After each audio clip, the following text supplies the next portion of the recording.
Ang mga kongresista tila nasasanay na diktahan ang Senado kaugnay sa gusto nilang mangyari sa impeachment. Pues kung trabaho ng ilang mambabatas na maging sunod-sunuran kay Speaker Romualdez na gusto klaro itong impeachment na ito, hindi namin trabaho yan sa Senado. Hindi ko rin trabaho yan bilang tagapangulo ng Senado. Para sa akin, gagampanan namin ang aming tungkulin ayon sa aming paniniwala na tamang proseso na naaayon sa batas.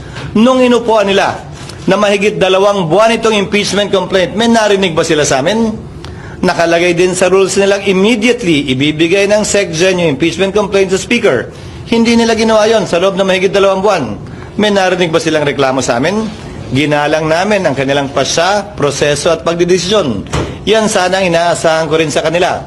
Subalit maging ganun pa man, hindi ko pwede silang gawin, piliting gawin o hindi gawin ang partikular na bagay. Gayon din sila. Kung nais nila